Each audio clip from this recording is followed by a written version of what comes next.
Okay, so you should be finished now with the oak/elm tree.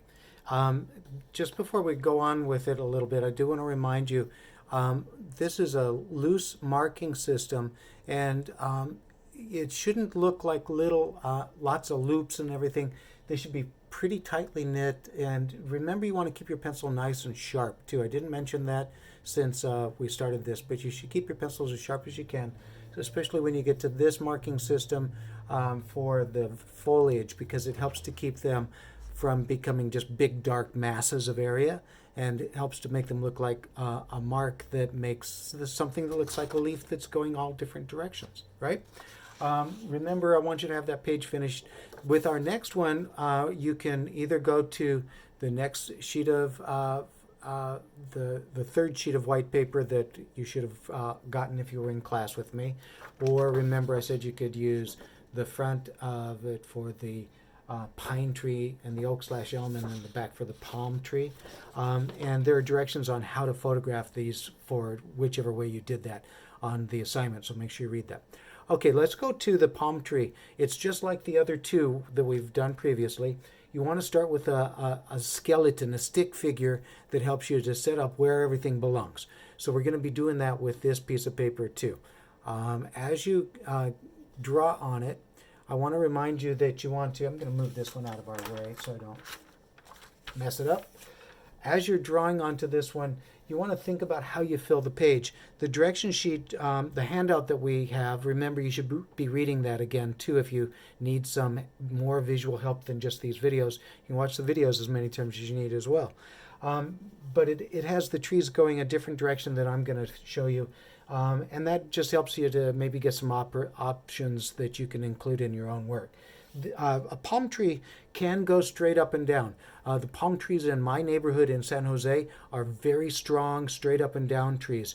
But if I was somewhere like in Hawaii where there's lots of wind coming off the ocean, constantly blowing those trees tend to curve with the direction the wind is blowing, because they're lighter structure helps to push them in that direction. So they don't always grow straight up and down. So, you can draw yours straight up and down. There are many different varieties of palms, but I'm going to just show you the kind that you might find on a desert, on an island somewhere. So these tend to be just like the others. They have a curve where they meet up with the ground. I'm going to draw closer to the left-hand side of the paper. So there's a little curve here, and then it grows up, and it's going to tilt this way with the wind blowing it this direction from left to right. So here's the left-hand side of the stick figure of this tree. And then the right-hand side of it does the same thing, but they taper in together. They get closer and closer together as they go up to the tippy top, right? So this is not just because it's farther away from us, but also because this is newer growth and it's less in dimension than the old growth down below. And these trees are a little different in the other two. The pine tree is called an evergreen tree, and it doesn't usually drop its needles. So they just kind of keep adding and adding and adding. Yes, they do drop needles eventually, especially as they're getting old and dying out. But they tend to hold on to their leaves, which are called needles, and that's why they're called evergreens. So that's a pine tree. An oak or an elm tree is a deciduous tree. It drops its leaves, and then in the growing season, it grows in its girth, its dimensions, and its trunk and its branches, and then it gets new leaves on it each spring. A palm tree, its growth starts at the ground. It's a little baby.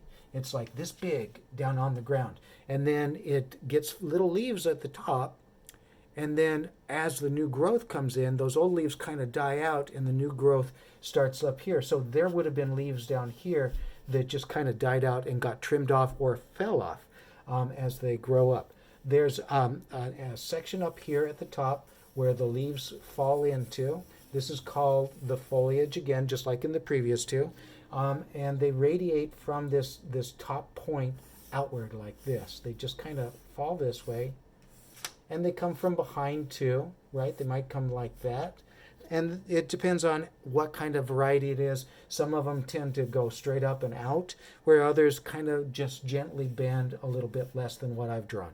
And then they do have sections. There are different types of palms again, where they just kind of have marks like this that come out from those, or they might actually have a shape to them where they are filled in with those areas. So it just depends on the type of palm, what their leaves do.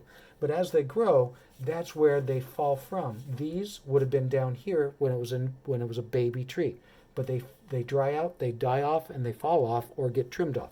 So we're going to draw the marking system. We've got the skeleton in place, right? We've got the tree and its branches and some of the foliage areas.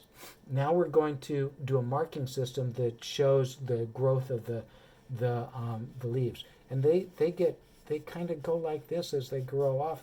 They get this little shape that goes almost side to side and has light and dark areas as it grows off. Yes, there are down at the bottom too.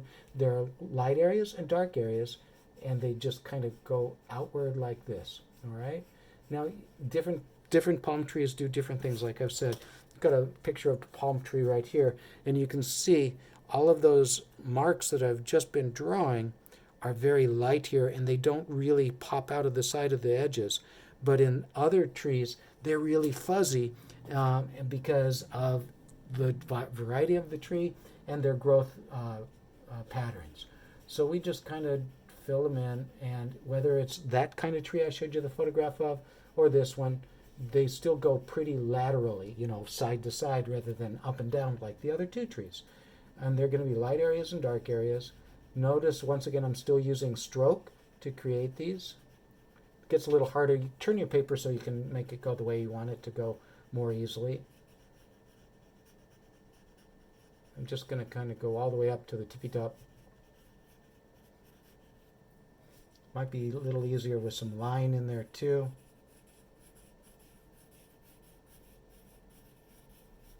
All right. Now, I could do some alteration of this. I'm going to have the sun coming from this direction for just a change of pace. So let's have the sun here. So let's make this side a little bit darker. So we'll just add more darkness in on the trunk itself, going all up and down here. So it gets a little less light along that part of its cylinder. Okay, so we're just darkening it up a little bit all along that edge, showing, and then as it gets here, it's getting a little more light. Okay, might get a little less light on this side right here because of its change in direction there. So it's darker on the opposite side of the light source. I'm going to bring a little bit more of the tree out this way, just right here. Kind of overdid it, so I'm going to bring out a little bit of the smile at the bottom a little bit more too. There we go. Okay, so remember, you can change these. You can make them whatever tree you want. I recommend look at some photographs to see which one you like. Now I'm going to draw palm fronds that are a little bit more like these. What they do is they come from here as little shapes like this. Okay, so I'm just going to draw those in, and they come like this from the main branch this way with the tip of my pencil.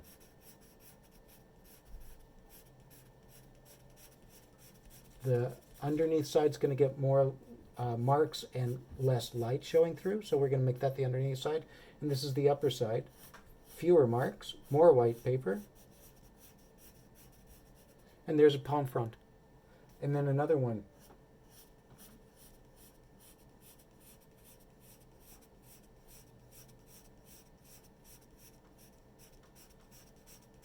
The underneath side. And the upper side.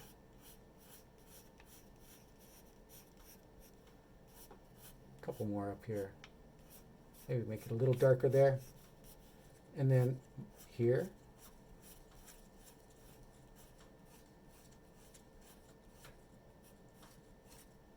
And it came back out this way from behind the tree.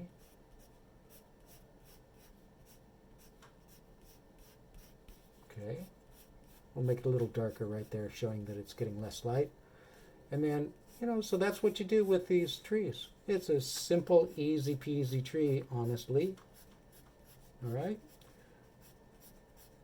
So that's your third tree. Finish up that tree. When you're all done, remember to have everything labeled, and that includes your full name, period number, the name of the tree, and then line them all up on your tabletop or on a wall. And in a line, I would prefer if they were all, number 1, number 2, number 3, but they don't have to be. Line them up like that. Take one photograph and then send that photograph to me. If it's on the bigger paper, you're going to have to take one photo with the 2 on one side and then turn it over and take another photo with the third on the other side. Send them to me at dleclaire@seq.org, and I will grade you. Once you're done with this, I am going to load up our assignment and make it active so you can start working on that if you want to. But please make sure you follow the directions on that assignment sheet. I'll make it active as soon, maybe by Friday. All right? This is due next Tuesday. Since I got a late start, it's due next Tuesday. Bye, guys.